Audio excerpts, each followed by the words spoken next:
Acá tenemos el ciclo que se puede cumplir cuando se instala una necrosis tubular aguda.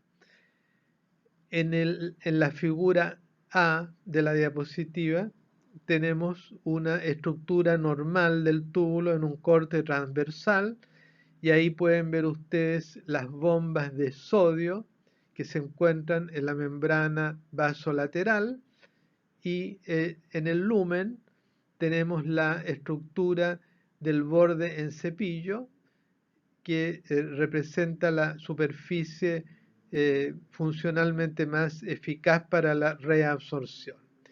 Y también se puede ver las uniones estrechas, las tight junction, que se ubican entre célula y célula. Ustedes ven que hay una total continuidad de estas estructuras.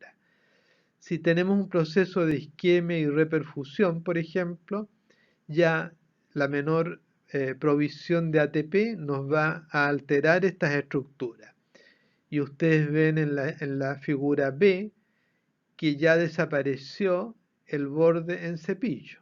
Ya se fusionaron las microvellosidades, por un lado. En segundo lugar, fíjense ustedes que las uniones estrechas, las tight junction, han desaparecido parcialmente. Hay algunas células que entre ellas todavía conservan las tight junction, pero otras no. Entonces por ahí se puede escurrir el líquido filtrado. Y en tercer lugar, la sodio-potasio ATPasa que tenían en la membrana vasolateral en la figura A, aquí está apareciendo en la membrana luminal y va a permitir la secreción de sodio. O sea, está totalmente alterada la estructura del túbulo y va a funcionar de una manera distinta. Entonces se van a producir las células hidrópicas, algunas van a experimentar los procesos de necrosis y de apoptosis, y una vez que ha ocurrido la muerte celular, estas células van hacia el túbulo y van formando conglomerados que pueden obstruir el flujo tubular. Ese sería el daño que se produce inicialmente.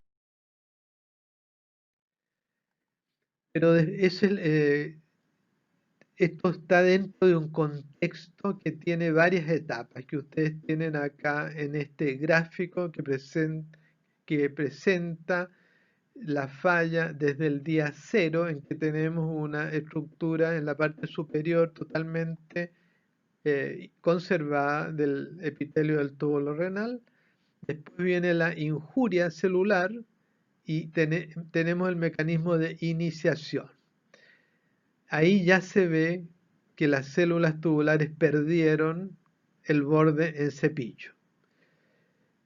Se experimentó una exfoliación del el borde en cepillo, las microvellosidades se fusionaron y también comienza la obstrucción tubular por estos procesos de muerte celular. Y esto se va extendiendo en el tiempo. Ya llevamos hasta ahí 3 días de evolución. Pero allí comienza la etapa de mantención, porque una vez que está instalada la necrosis tubular aguda, esto se mantiene entre el día 3 y el día 8 aproximadamente. Y ahí comienza la reparación. La reparación comienza desde la membrana basal y se logra materializar aproximadamente al día 10.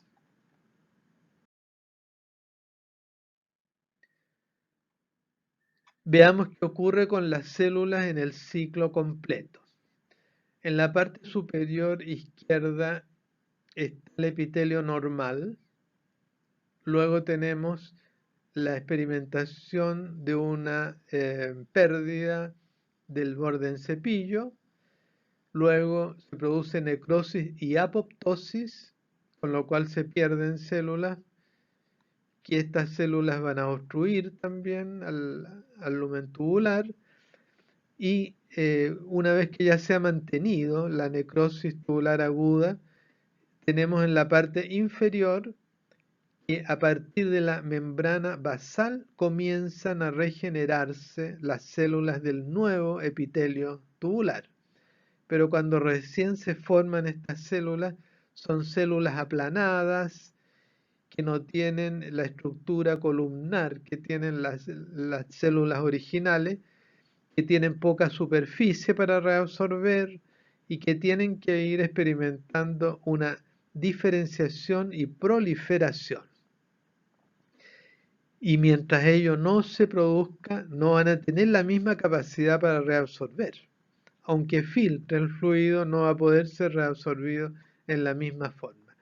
Pero luego se pueden diferenciar y alcanzar la estructura normal del epitelio siempre y cuando no se haya producido algún otro fenómeno fisiopatológico letal.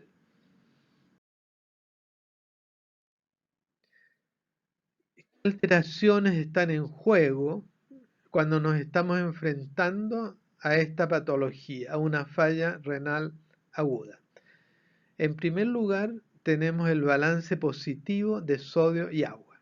Como disminuye drásticamente la velocidad de filtración glomerular, aquí hay retención de sodio y agua que va a quedar en el líquido extracelular por cuanto es una retención isotónica y va a expandir por lo tanto el líquido extracelular en sus dos componentes, en el componente intravascular y va a generar hipertensión arterial y en el componente intersticial donde va a generar edema.